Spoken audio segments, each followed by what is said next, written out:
teha üks väiketootmine nii, et saaks võrguga liituda, millised tingimused peaks olema, räägib meil Ott Antsmaa. Kas Ott on siin kohal? Nii, ja Elektrilevi OÜ-st olete kahekesi rääkimas? Oleme kahekesi rääkimas.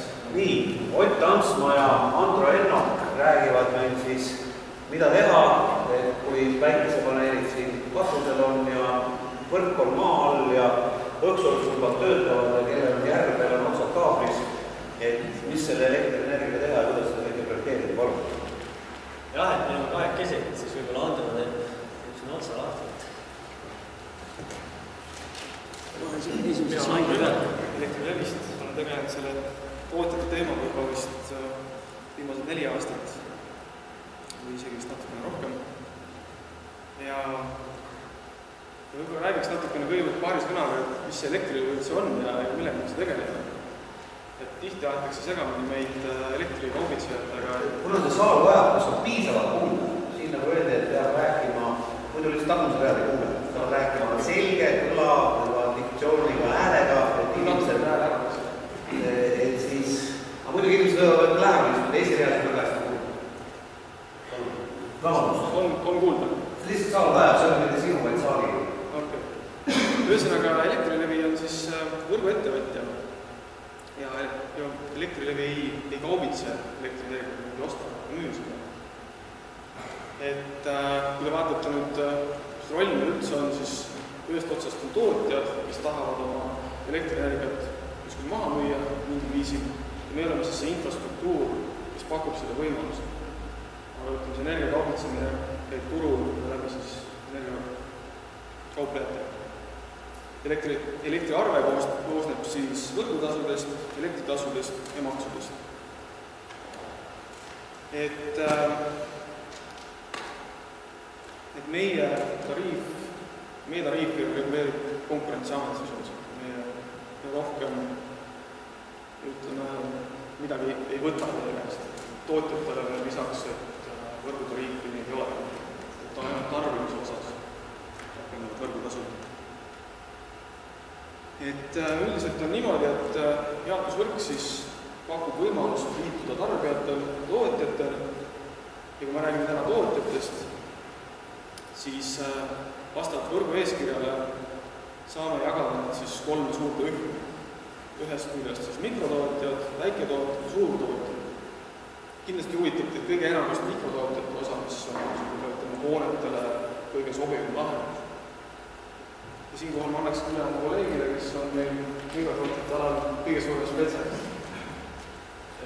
Jah, et räägime kõigepealt mikrotootjatest, millest ilmselt kõik siin olijad on võib-olla kõige rohkem huvitatud. See on siis tootja, kellele ma olen üritanud kohaldada sellist lihtsustatud liitumisprotsessi. Et kõik eraisikud saaksid seda teha, saaksid hakata isiklikult elektrit tootma. Et 2 aastat tagasi me põhimõtteliselt selle tootjate liitumise asjaga tõsisemalt tegelema hakkasime ja selle mõiste mikrotootja sisse tõime. Et kus see mõiste tuleb, see on selline ka Eestis kehtestatud standard, siis muidu üle euroopaline 54/8, mis selle mõiste siis paika paneb ja see tähendab siis seda, et tootmisseade võiks olla kuni 16 faasi kohta ehk võimsuspiiriks siis 3-faasiliselt tootmisseadmine 11 kilovatti. Et palju on tegelikult ka ilmselt küsitud, et miks see piir just 11 kilovatti on. Et kui seda standardit lugeda, siis Euroopas on 3 riiki, mis on seda piiri tõstnud tegelikult. Aga enamus on siiski jäänud 11 kilovatti juurde. Ma arvan, et üks hea põhjendus on selleks see, et kui me kohaldame nüüd lihtsustatud liitumisprotsessi, eks ole, siis 11 kilovatti annab meile võimaluse, et võimalikult paljud eraisikud siis või majad saaksid seda võimalust kasutada. Sest tegelikult on meil igal pool, kes ole mingis madallinge piirkonnas, on tootmisressurss piiratud. Ja kui nüüd üks esimene inimene võtab näiteks 100 kilovatiga selle ressursi täis, üle 100 kilovatit tekivad näiteks võrgust pingeprobleemid, eks ole, siis on just kui teised pika ninaga, et see 11 kilovatti on just see, et võimalikult paljud eraisikud saaksid lihtsustatud korras liituda, et kõigile siis ühtseid tingimusi seada. Ja mikrotootja tingimused, kui me täpsemaks läheme, siis nõudeid me oleme täna kohaldanud põhiliselt sellele võrguinverterile, mis siis tuuliku või paneelide järel tuleb. Et see võrguinverter peab vastama Euroopa Liidus kehtivatele elektromagnetilise ühilduvuse nõuetele. Võrguinverteril peavad olema tüüpsed kaitsesätted, mis on Eestis kehtivad, mis on siis võimalik seal seadistada. Ja need kaitsesätted peavad olema ka tüüptestitud, et kui meil on kodulehel nimekiri kinnitatud inverteritest, siis see tähendab tegelikult sisuliselt lihtsalt seda, et sellel inverteril on olemas vastavussertifikaat sellele standardile ja on olemas ka tüübikatsetuste protokoll, kus on siis need nõutavad kaitsesätted testitud. Et kui see inverteri nimekirjas on olemas, siis saavad kõik inimesed seda inverterit kasutada, et nad ei pea enam hiljem uuesti meile seda vastavust kinnitama hakkama. Aga kuidas siis liitumine käib, et ta algab see kõik pihta liitumistaatlusest, kus siis inimene määrab sisuliselt selle, et millises liitumispunktis ja millise võimsusega ta soovib liituda. Ja liitumistaatluse alusel hakkame meie koostama liitumispakkumist. Nüüd see liitumistasu sõltub sageli sellest, kus parasjagu on see olemas olev liitumispunkt. Et meil on kaks põhilist tingimust, eks ole, et me peame varustama selle nii-öelda siis mikrotootja kaugulatava arvestiga ja meil peab olema ka igale hetkel ligipääsetav koht, kus me saaksime selle mikrotootja võrgust eraldada. Ja see, et kas liitumiskilp on seal olemas või liitumiskilp ei ole, et need asjad hakkavad kõik mängima siis selle liitumistasu juures rolli. Reeglina siis mikrotootja liitumine jääb kusagil 200 kuni 1000 euro vahele.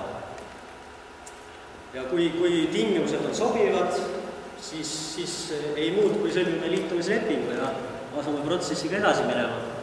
Et peale liitumislepingu sõlmimist ongi mõlemal osapoolel võimalus siis teha ära oma tööd, et meie ehitame valmis selle liitumispunkti, vahetame arvesti ja liituja saab oma elektrijaama valmis teha, eks ole, paneelid katusele panna, inverteri seadistada ja nii edasi. Kui mõlemad osapooled on oma tööd ära teinud, siis saadame meie omalt poolt kliendile teavituskirja, kus me küsime nõuetekohasuse tunnistust vastavalt elektriohutusseadusele, inverteri kohta seadistusprotokolli ja tuleviku tarbeks võiks olla ka teostusjoonus. Ja seejärel sõlmime võrgulepingu ning mikrotootja ongi ametlikult lubatud toodangut võrgma. Ma olen mingi projekti ei peaks tegema, peab mingi projekti tegema, et teie suhtumine ei ole keeruline. Et projekti peab tegema suuremate tootjate puhul. Mikrotootjate me ootame ainult teostusjoonustama. Ütled, keskne mikrotootja, mitu paneelis on? No suuruses 40, suuruses 11 kilomeetri süsteem on 40 või 48 paneeli. Üldiselt kipub jääma niimoodi, et on mikrotootjad, kes on sinna 10 kilovatti ligi ja on siis 3 kilovatti juurde. Keskmine tuleb seal kusagil 7-8, kui nüüd aritmeetiline keskmine tuleb. Aga pigem on järsust 2 äärmust. Et mingit elektriprojekti tegema ei pea? Elektriprojekti meile esitama ei pea. Mikrotootjad ei pea. Kuigi tegelikult võrgueeskiri tootjatelt seda nõuab. See pühenduskeemid ei taha neid? Jaa, teostusjoonist taha. Ehk siis elektriskeem. Kas see elektriskeemi tüüpi näidistüüp on teil kodulehe üleval ka, et igaüks saaks vaadata ja šnitti võtta või mõtleb see ise väga kindlasti kokku? On küll. Ja kas oli? Oli, enam ei ole. Seda hakatigi põhimõtteliselt mugama, et lõpptulemus oli nagu, ütleme, oli kehvem kui see, mis me selle ülespanekule lootsime. Põhimõtteliselt jah, selles suhtes ei ole reguleeritud, aga muidugi ta võiks olla selline, mis kasutab rahvusvahelisi tingmärke, standardiseeritud tingmärke. maakodasid, et inimesed ei oma terminid? Ei.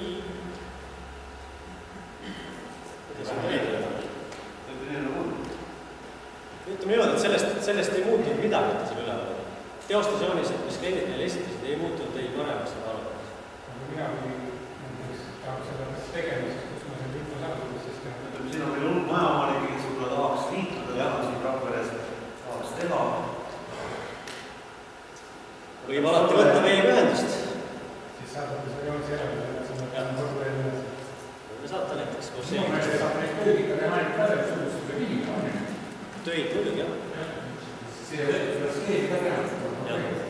Et elektritöö peab naberi tegema, eks ole, elektritöö tegemisõigusega isik. Selgelt peab tegema, aga mina kui tellija tahaks ikkagi kontrollida, kas see tehtud nii, nagu teie kodulehel näiteks info üleval.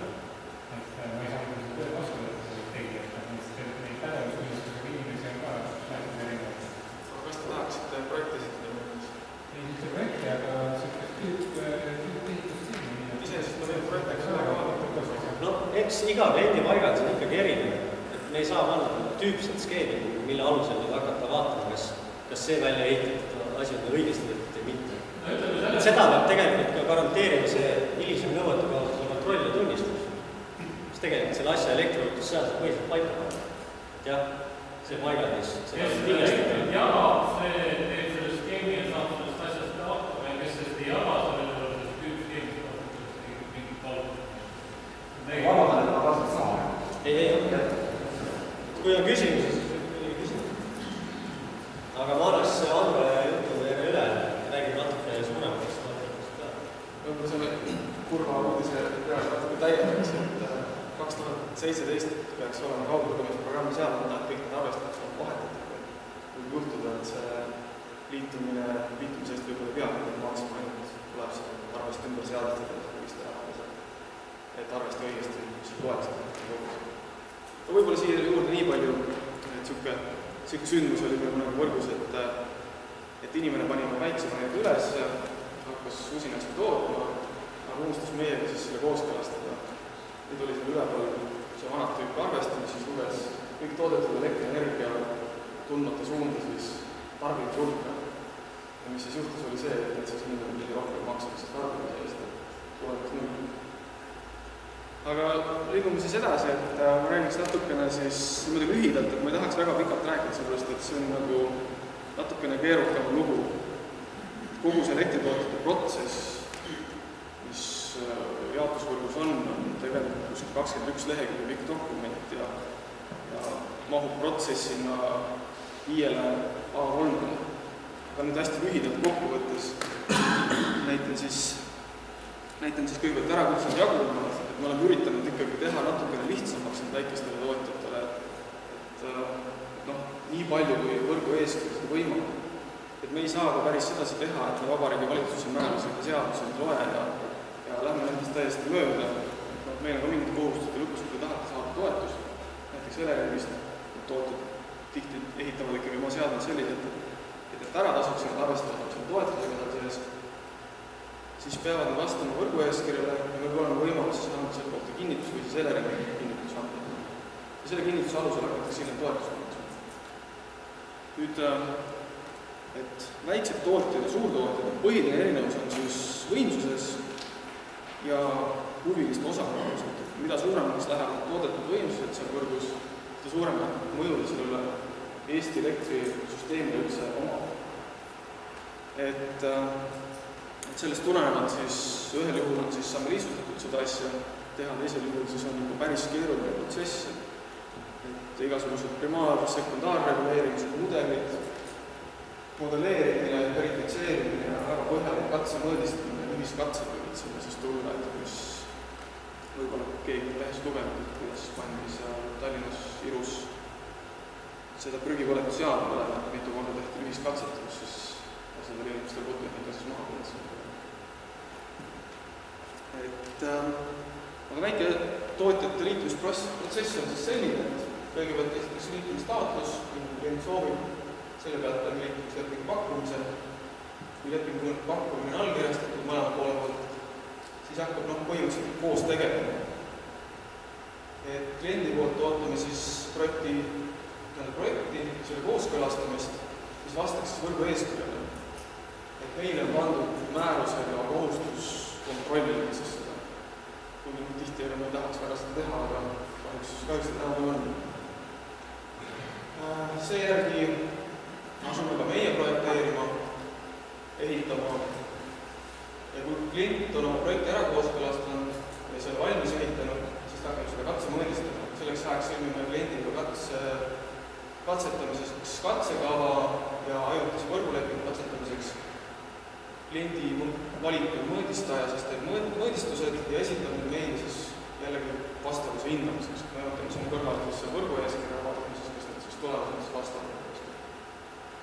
Ja kui vastab, siis saame vastavuskinnituse, saame sõlmida alalise võrgulepingu, klient saab siis valida endale sobiva partneri, kellele seda energiat müüb ja sellesama kinnituse alusel siis hakkab Elering maksma toetust selle peale iga toetud kilovati eest.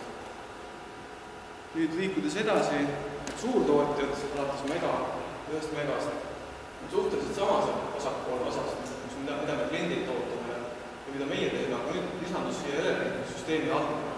Ja tema soovib kõiki neid samme meid kontrollida ja vaadata, kas me ikka täidame kõiki samme ja nii edasi. Ühesõnaga, Eleringi sammud on siis meie liituvuspakkumise kooskõlastamine, mille raames ta siis paneb meile täiendavad tingimused, mis lähevad siis kliendile osaliselt edasi võrguettevõttele ja siis meile. Selle põhjal sõlmime kliendiga lepingu. Kui klient on nõus, siis sõlmime enamasti Eleringiga oma liitumislepingu ja Elering alustab samal ajal oma ehitustööde projekteerimistega ja annab hinnangu sellele elektrijaama, kas see jaam ikkagi vastab võtavasti. Näiteks üle 5 megavatti, see kõik lähevad Eleringi lauale ja ainult Eleringi otsustab. Alla 5 mega on natukene jäetud meile ka seda õigust kaasa läheb. Tihti meil on võimalus teha seal mingit teatud kompromissi. Mingi näide toetada? Kuidas et? Mingi näide? Näiteks samas lähedal peaks olema üks tuulepark, kus hiljuti sai just suvel vist vastavuskinnituse oleval tuulepark 6,3 mega. Aga üldiselt on niimoodi, et võrgu eeskirja järgselt ei tohiks üldse üle 5 megasid üldjuhul jaotusvõrku tulla. Eks minna kõik Eleringi. Need hinnatakse selliselt, et omavad mõju võrgu stabiilsusele ja seoses sellega jaotusvõrgus ei ole väga näiteks.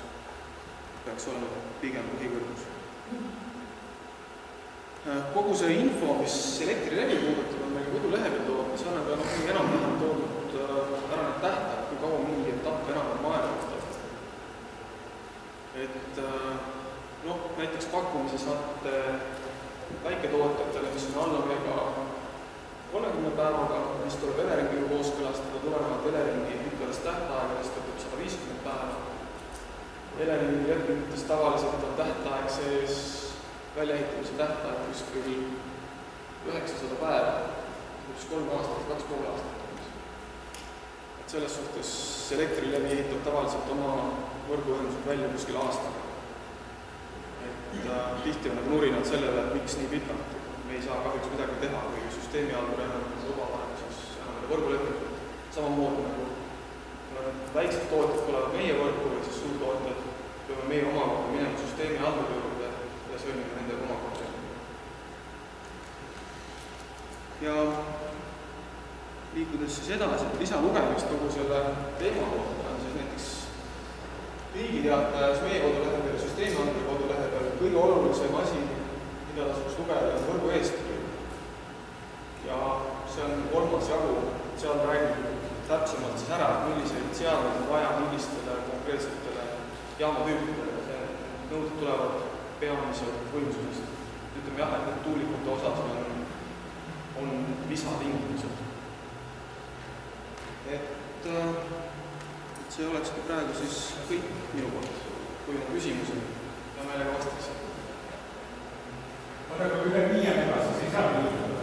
Tähendab, saab ikka, aga üldiselt, kui nüüd võrgu eeskirja lugeda, siis seal on öeldud niimoodi, et üldjuhul üle 5 mega liituvad põhivõrgud, kõik siis Eleringi. Nii,